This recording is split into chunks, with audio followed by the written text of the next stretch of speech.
vous cherchez à avoir plus de puissance sur vos crochets ou pour amener les personnes au sol, que vous ayez envie d'avoir des pectoraux musclés de façon plus homogène, cette vidéo est là pour vous aider. Salut à tous et bienvenue sur la 23e vidéo du défi 30 jours 30 vidéos du blog Corps Esprit Martial. Aujourd'hui on répond à Yanis qui nous demandait comment muscler ses pectoraux de façon plus homogène et surtout à quoi ils servent dans les sports de combat. Et donc on va répondre à ces deux questions en 3 temps. Premier temps, vous allez voir à quoi servent les pectoraux dans les sports de combat, pourquoi c'est intéressant peut-être pour vous de les muscler. Deuxième temps, on va voir un peu de théorie, donc comment on fait pour muscler et surtout faire un peu de volume. Est-ce que c'est intéressant pour vous pratiquant le sport de combat? Et en troisième temps, vous aurez un petit programme pour pouvoir muscler vos pectoraux de façon homogène et surtout pour pouvoir gagner vos combats grâce à eux. Alors les pecs, souvent on dit dans les arts martiaux qu'on n'en a pas besoin, qu'on a vraiment besoin de dorsaux forts, mais les pectoraux ne sont pas très utiles. Et selon ce que vous faites, ça peut être en partie vrai. Avant de rentrer dans le détail du rôle du pec pour un artiste martial, il faut surtout comprendre à quoi sert le pec. Le pec permet de ramener le bras vers l'intérieur, là, comme ça, d'accord? Ici, ici, d'accord? Je ramène vers l'intérieur. À l'opposé, quand je vais là-bas, j'utilise mes dorsaux. Donc ça veut dire quoi? C'est tous les mouvements qui vont vers l'intérieur utilisent les pectoraux. Par exemple, j'utilise mes pectoraux pour ramener, pour me mettre en garde. Par exemple, ici, je déséquilibre mon partenaire dorsaux, je le mets au sol, pectoraux. D'accord? Typiquement au Sotogari, je déséquilibre, je grandis, je viens, je balaye, je le fais tomber.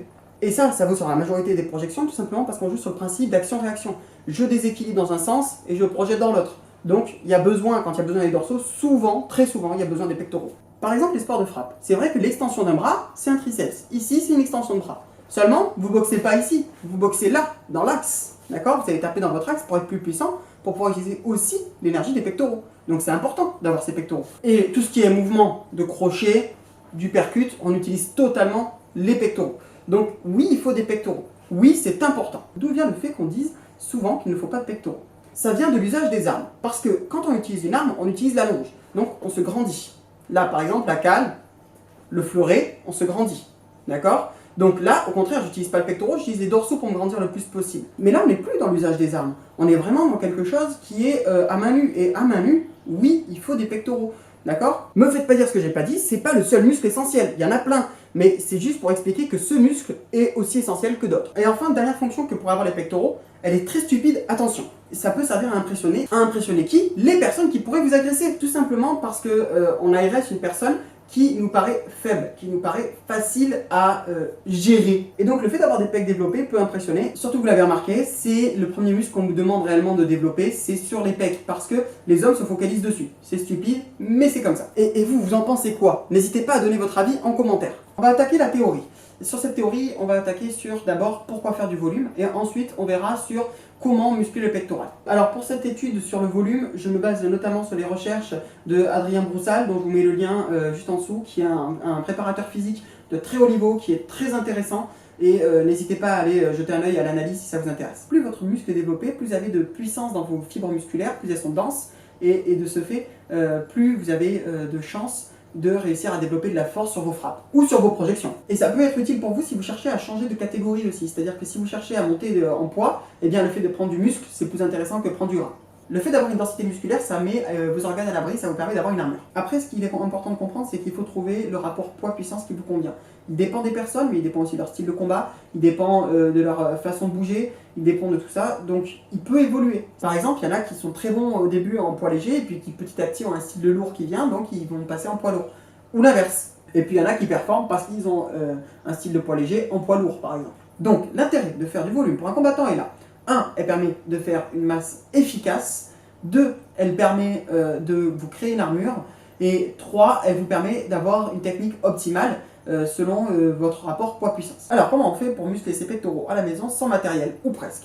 Donc je continue à m'appuyer sur cette étude d'Aurélien Broussal, mais je m'appuie également sur une vidéo de Fred Delavier qui est très intéressante et que je vous mets en lien. Voilà, son boulot à lui c'est l'anatomie, il en parle mieux que moi, là je vais faire un résumé de ce que j'ai vu dedans, mais n'hésitez pas à aller la voir. Donc il y a 3 grands faisceaux dans le pectoral, d'accord? Il y en a un qui vient bien droit, il y en a un qui vient ici en oblique, et il y en a un autre qui vient là, d'accord? Donc sur les 3 faisceaux du pectoral, il y a celui d'en bas qui en fait sert à ramener votre bras vers l'intérieur, mais vous voyez, depuis le haut. Vous avez celui qui est ici au centre et qui permet de ramener vraiment à l'horizontale. Et vous avez celui du haut qui permet de ramener du bas vers le haut. Alors n'hésitez pas à caler votre main et puis voir où est-ce que votre pectoral se contracte, à quel moment, pour bien visualiser et ressentir la contraction musculaire. C'est très important en musculation de ressentir le mouvement en tant que tel. La musculation, ça fonctionne comment? Eh bien, on va travailler sur l'extension et le raccourcissement des fibres musculaires pour se muscler. Lorsque je raccourcis mon muscle, lorsque je contracte, eh bien, je suis en régime concentrique. Lorsque je l'empêche de s'étirer le plus possible, je suis en régime excentrique. Il y a deux autres façons de travailler. L'élasticité, je descends, je remonte aussi sec, d'accord? Donc mon muscle travaille en rebond. Et la façon isométrique, sans bouger. Exemple sur le triceps. Là, je suis en train de pousser, d'accord? Je contracte mon triceps. Là, c'est du volume concentrique. Là, je l'empêche, je ralentis, je suis en excentrique, d'accord? Et il est très important d'utiliser le régime concentrique et excentrique pour ce qu'on va faire aujourd'hui. Nous, ce qui nous intéresse, c'est muscler tout le pectoral. Pourquoi? Et donc, un pratiquant d'arts martiaux, que ce soit pour de la préhension ou pour de la frappe, utilisera l'ensemble du pectoral. Par exemple, un mouvement parallèle au sol, que ce soit pour déséquilibrer ou que ce soit pour frapper en crochet, eh bien, utilise l'ensemble du pectoral médian. Une personne qui viendrait frapper avec un crochet large ou un coup de coude, par exemple, comme ça, eh bien, il utiliserait le pectoral bas, enfin le faisceau pectoral bas. De même, quelqu'un qui vient déséquilibrer en tirant vers le sol va utiliser ce faisceau pectoral là. Enfin, quelqu'un qui vient frapper en uppercut ou qui vient soulever un single leg, un kataguruma, va plutôt utiliser les fibres musculaires qui sont en haut. Que ce soit bien clair, globalement, vous utilisez l'ensemble du pectoral, mais dans certaines situations, vous utiliserez plus une partie que l'autre. Il y a une étude qui dit que les pompes en diamant, comme ça, recrutent plus les fibres musculaires des pectoraux et des triceps que les pompes de fait d'autres façons. Ok, mais vous allez voir pourquoi je ne suis pas totalement partant de ne faire que des pompes en diamant. Ici, regardez, si je ne travaille que ici, d'accord? Là, si je ne travaille que ici, d'accord? Quand je vais descendre, ici, j'ai pas beaucoup d'écart. Alors que si je viens là, j'ai beaucoup plus d'écart sur mon pectoral. Donc j'ai bien travaillé sur la phase excentrique aussi.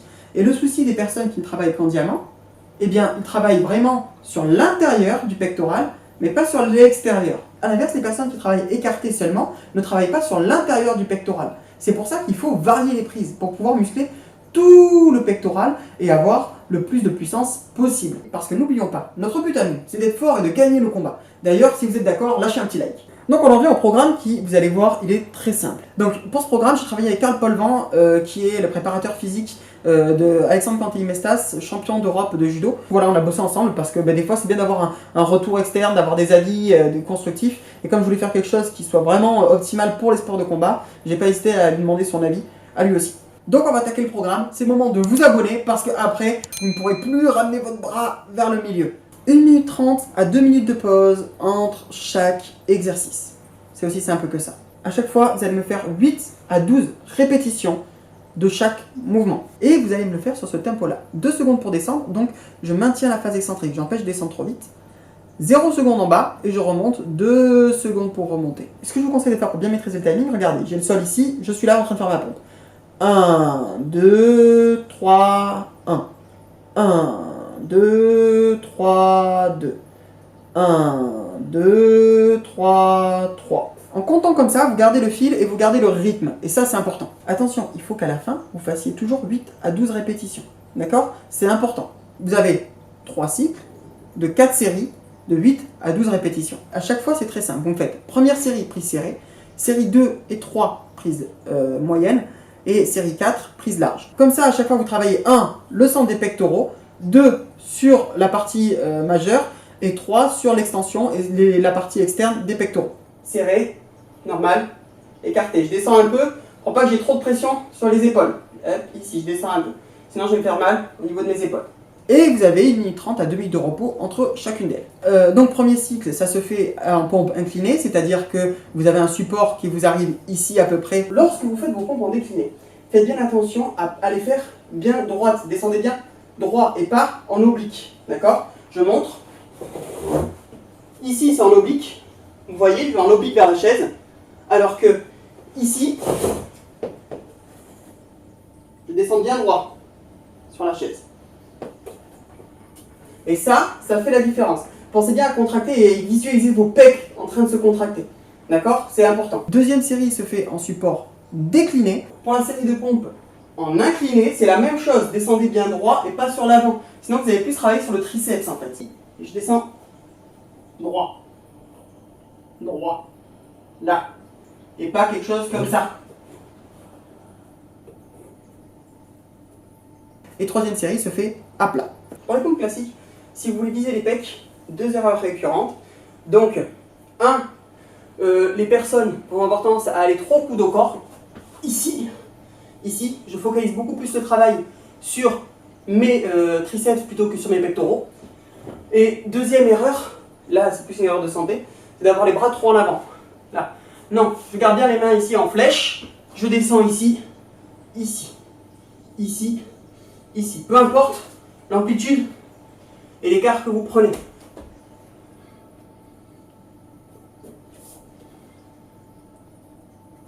Je ne sais pas si ça se voit bien sur la caméra, mais quand on descend, on essaye vraiment d'ouvrir au maximum, et quand on remonte, on essaye d'arrondir le dos au maximum.